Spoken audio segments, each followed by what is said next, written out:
Snow whispered across the prairie like a secret trying to be forgotten. It drifted through the half-dead pines, over the skeletal fence posts, and across the long stretch of nothing that ended at a lonely cabin crouched against the wind. Inside, Calder Boone sat by a low fire, the orange glow tracing the hollows of his face. The man looked carved from the land itself, rough, weathered, and too quiet for his own good. His right hand turned a silver wedding band between his fingers, worn thin by years of remembering. Outside, the world was frozen white. Inside, time refused to move. The tick of the clock above the hearth was the only sound, its rhythm softer than breath. A kettle hissed but never sang.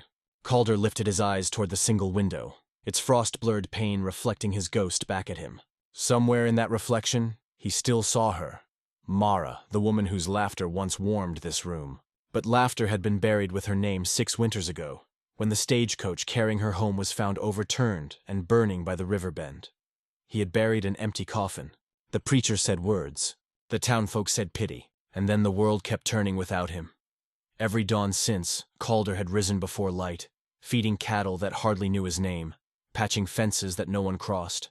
He moved through his days like a shadow stitched to the earth. The neighbors stopped calling. Even Sheriff Alden Pike, his oldest friend, kept his distance, afraid perhaps of catching grief like a sickness. Only Miss June Calloway still knocked at his door once a week, leaving biscuits and lamp oil with a note he never read. She spoke softly, but he seldom replied. There was a kind of dignity in silence, he thought, a punishment that didn't end. The wind howled through the night, shaking the eaves, and Calder poured himself a measure of whiskey. It burned going down, but not enough. He stared into the fire until it blurred, the flames reminding him of Mara's hair the night she danced barefoot in their barn, summer rain dripping off her shoulders. He blinked the memory away, rubbed his eyes, and heard something then, a sound too small to belong to the storm, 3 soft knocks. He froze. For a long moment, the only movement came from the flicker of the lamp. He listened again. The wind gusted, sighed, then stilled. 3 knocks again, this time sharper, desperate. Calder rose slowly, the old boards creaking under his boots. He reached for the rifle by the door, more out of habit than fear, and unlatched the lock. The wind burst in, carrying snow like shattered glass. 2 small figures stood on the threshold, half buried in the blizzard. They couldn't have been more than 7. Thin coats, red cheeks, eyes wide with exhaustion. One of them, dark curls plastered to her face, lifted her chin and spoke in a trembling voice. "Mr. Our ma said you'd help us," Calder stared. His voice came rough from disuse. "Your ma?" The second girl stepped forward, her mittens soaked through. "She said your name's Calder Boone." A pause. "She said you're our daddy." Something broke inside him. For a second, the wind and the blood in his ears became the same sound. He looked at the children. Same gray eyes as Mara's, same defiant tilt of the chin. He swallowed, the taste of smoke and disbelief bitter on his tongue. "Come in," he said finally. They entered, shivering. Calder shut the door behind them and crouched near the hearth, throwing on another log. The room filled with crackling warmth. The girls huddled close, steam rising from their wet clothes. One of them clutched a small locket, its silver face dull but unmistakable. He'd given that locket to Mara the day they married. His hand trembled. "Where'd you get that?" he asked. "From Mama," said the quiet one, her voice small. "She said to find you if she couldn't." The words hung heavy, heavier than snow. Calder felt the room tilt. He had to sit before his knees gave. "When did you see her last?" 2 nights ago," said the bolder twin. "She said men were coming again. She made us leave before they did." The fire popped. Calder stared into it, watching the wood crack apart. His heart ached with something he couldn't name. Fear, hope, disbelief all braided together. Mara alive? It couldn't be. He had buried her memory too deep for this kind of cruelty. The girls said their names were Etta and Alara. Etta, the quieter one, sat cross-legged on the rug, humming under her breath. Ilara wandered the cabin with cautious curiosity, her eyes darting to the pictures on the mantel. The wedding portrait of a younger Calder and Mara, all sunlight and smiles. "That's her," Ilara said softly, pointing. "That's Mama," Calder's throat tightened. "Yes," he whispered. "That's her." He made them tea from the last of his supplies, then dug out a blanket from the trunk near the bed. They thanked him in unison, polite and tired. When Etta yawned, he realized how small they were, how their boots barely touched the floor. Outside, the wind screamed. Inside, the firelight caught on 2 identical faces, and a man who didn't know whether to believe in miracles or ghosts. When they finally fell asleep by the hearth, he sat watching them. The longer he looked, the more he saw. Mara's eyes, her stubborn brow, the same small scar on the left temple. His breath came shallow. Could the heart recognize what the mind denied? At dawn, he saddled Cinder and rode into town through knee-deep snow, the twins still asleep under the blanket. The streets were quiet, only a few wagons moving through the drifts. He found Sheriff Alden Pike at his office, nursing coffee. "You ever hear of a woman sending 2 girls out this way last night?" Calder asked. The sheriff's jaw tightened. "Can't say I have. Why?" "Because they came to my door, claiming they're my daughters." Pike blinked, his eyes flicking away too quickly. "That's quite a claim. They carry Mara's locket." A silence fell so thick it nearly choked them both. Pike looked toward the window, snow curling against the glass. "Calder," he said finally, his tone cautious. "You've been alone out there a long time." "Sometimes the mind—" "Don't!" Calder snapped. "Don't you say it. I just mean, she's alive, Alden. I can feel it." The sheriff's shoulders sagged. "Let it be for now," he said quietly. "If those girls are real, we'll find out soon enough. If not—" He didn't finish the sentence. Calder turned and walked out without another word.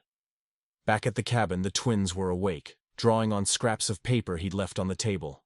One picture stopped him cold. A woman with a gentle smile and a scar down her cheek. "She says to tell you not to be mad," Alara murmured, not looking up. "She wanted to come, but she had to go away first." "Go where?" he asked, voice thin. Etta shrugged. "She didn't say. Just that you'd understand." But he didn't. Not yet. He felt like a man standing at the edge of a frozen river, hearing the ice crack beneath him but unable to move. That night, he cooked soup for the first time in years, more for their sake than his. The twins ate slowly, eyes heavy. When they finished, Alara asked, "Did Mama used to live here?" He nodded. "Was she happy?" The question hit him like a bullet. He took a long breath before answering. "I think she was. For a while." Etta climbed into his lap without asking, resting her head against his chest. He stiffened at first, then relaxed, his arms instinctively wrapping around her small frame. The warmth of her weight melted something old and frozen inside him. Alara watched, smiling sleepily. "Mama said you used to sing," she whispered. He hadn't sung since the funeral. His voice had turned to rust from disuse. But now, with the storm sighing outside and the fire whispering low, he began to hum the tune Mara loved best. Soft, slow, half-remembered. The girls leaned closer, their breathing syncing with the rhythm. The sound filled the cabin, rising with the smoke, curling around the rafters like prayer. Outside, snow kept falling, covering every track that led to his door. The world seemed to hold its breath, listening. When the last note faded, Calder sat still, unsure what had just begun in him. He felt both heavier and lighter, as if grief itself had shifted its weight. He looked down at the girls, Etta asleep in his arms, Alara curled near the fire, and something inside him whispered, "They're yours." But whose footprints had brought them here? Whose voice had told them where to find him? He turned toward the window. Through the frost, he thought he saw a shadow at the edge of the woods, tall, motionless, watching. He blinked. The shape was gone. Only snow moved now, whispering against the glass.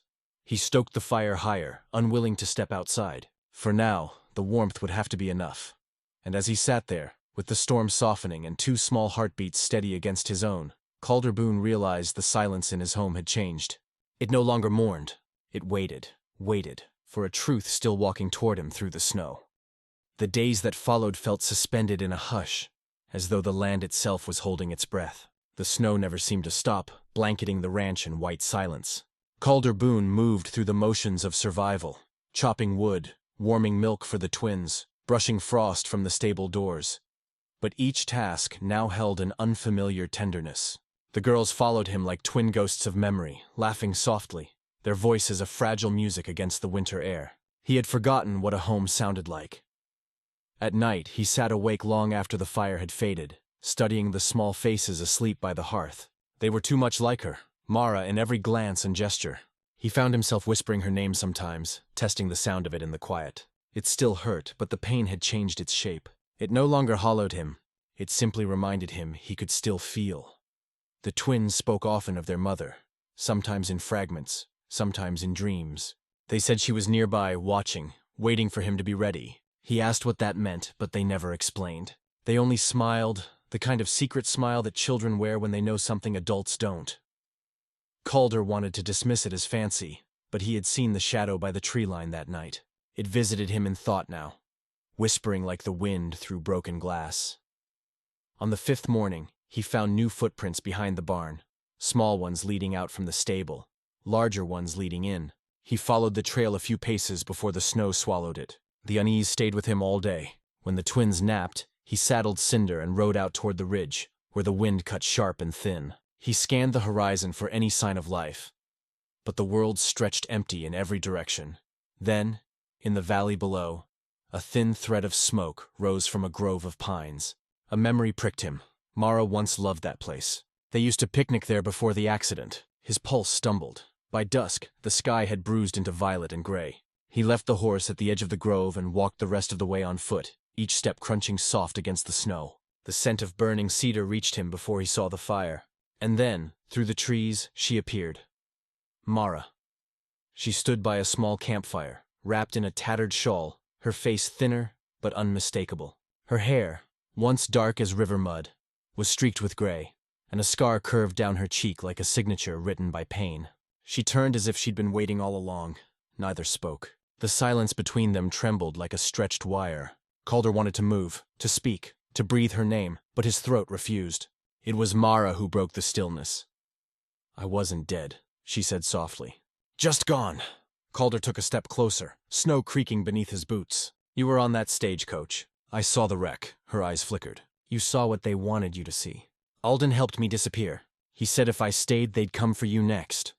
The sheriff's name hit like a blow. Calder's voice dropped to a growl. "Alden Pike knew. He kept his word. He hid me, helped me get the girls to safety." Her voice wavered. "I tried to come back. But when I heard they'd buried a coffin with my name on it, I thought you'd moved on." "I never did," Calder said. The words scraped raw as they left him. Mara's eyes filled with the kind of sorrow that time can't dull. She reached up, brushing her fingertips against her scar. "I didn't know what was worse, dying, or watching from the edge of the world while you grieved a ghost." Calder stepped closer until the firelight touched both their faces. He wanted to hold her, but something inside him hesitated. The years apart had built a wall of grief between them, made of misunderstandings and silence. "The girls," he said. "They came to me." She nodded. "I sent them. I couldn't keep running. I thought you'd know what to do."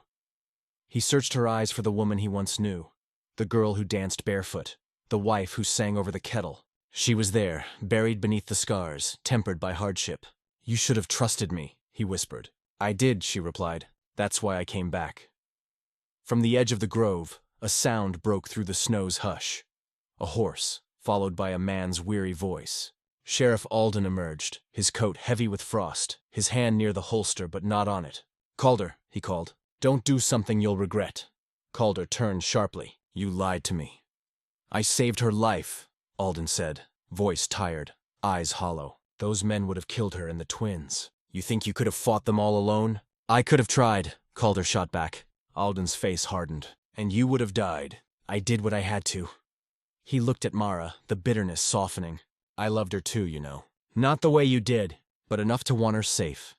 The revelation fell like a quiet gunshot.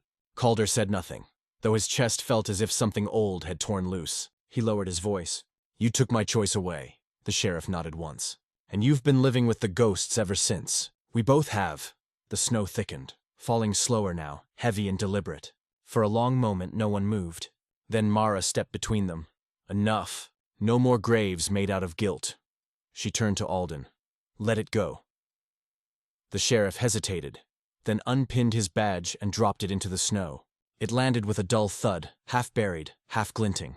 Without another word, he turned and walked back into the storm until he vanished. Calder stood staring after him, the fire snapping softly beside them. "What now?" he asked. "Now," Mara said, her voice trembling but sure. "We go home." They rode back together through the long dark, their horse moving slow through the drifts. No words passed between them, only the rhythm of hooves and breath, and the sound of snow breaking under weight. When the cabin came into view, its windows glowing faintly, Mara drew in a sharp breath. "They're here," Calder said, "sleeping by the fire." Mara's eyes glistened. "I never thought I'd see this place again." He helped her down from the horse, his hand brushing hers. She didn't pull away. Inside, the warmth greeted them like forgiveness. The twins stirred awake as the door opened, their faces blooming into astonished joy. "Mama!" they cried, tumbling into her arms. She knelt, clutching them tight, tears running freely. Calder watched, his vision blurred by something deep and wordless. The cabin that had felt hollow for so long was suddenly alive again, filled with small voices, soft laughter, the creak of the floor beneath bare feet. Mara looked up at him from where she knelt, her face lit by firelight. "They know now," she said. "They know we're all right." He stepped closer, crouching beside them, unsure what to do with his hands until one of the girls reached up and placed his palm against Mara's cheek. Her skin was warm, real. He left his hand there, feeling her breathe. Outside, the storm began to ease, the wind settling into the sigh of distant trees. Inside, they ate together, simple stew, shared from one pot, laughter rising between spoonfuls. The girls told stories of the road, of the kind strangers who'd helped them, of the nights they dreamt of this place. Calder listened, his heart slow and steady, each beat thawing the years of silence. When the girls finally fell asleep in the loft, Mara and Calder sat together by the fire. No declarations, no apologies, just the quiet pulse of understanding. She leaned her head against his shoulder. "You kept the ring," she whispered. "Didn't know how not to," he said. For a while they watched the embers fade, orange turning to red, red to ash. Calder reached for her hand, and this time she didn't flinch. Morning crept slowly across the horizon. Light spilled through the window, touching the worn boards, the sleeping twins, the two people who had thought love was something that could be buried and lost. The frost on the glass began to melt, thin rivulets running down like tears that had finally found release. Calder stepped outside to split wood. The air was sharp and clean, the sky a clear blue he hadn't seen in years. When he turned back toward the cabin, smoke curled upward from the chimney, rising steady, sure. Inside, Mara's voice drifted out, low, humming the same tune he'd sung for the girls that first night. It wove through the cold morning air, soft as a prayer, steady as a promise. He closed his eyes and listened, letting the warmth sink deep. The world, for once, felt quiet in a way that wasn't lonely. The kind of quiet that comes after forgiveness. Later, as he stood by the fence line, he caught a glimpse of Alden Pike in the distance, riding away alone. Calder didn't call out. Some goodbyes didn't need words. The man had given him pain, yes, but he'd also given him back his family. The snow began to glitter under the sun, dazzling and clean, the land reborn. Calder watched it all in silence, feeling something inside him settle. A peace as deep as the winter sky. When he returned inside, Mara was stirring the fire, her eyes catching his. The girls were still sleeping, their faces turned toward the light. He walked to her, the floor creaking softly beneath his boots. She looked up, smiled that old, half-shy smile that once made his heart trip. He brushed a strand of hair from her face, and for the first time in years, he let himself believe in the mercy of second chances. Outside, the snow kept falling, slow and tender, but this time it didn't seem endless. It seemed like grace. And somewhere in the stillness, an old voice, his or the land's, it hardly mattered, seemed to whisper to whoever might be listening. If you've ever lost someone to the long cold of silence, don't stop waiting. Love may be late, but it always finds its way home. The camera would fade to black there, the cabin's light still glowing against the white world, a small defiance against the dark. Then softly, almost like a memory returning, came the final murmur, gentle, warm, and full of promise. Subscribe for more Wild West tales.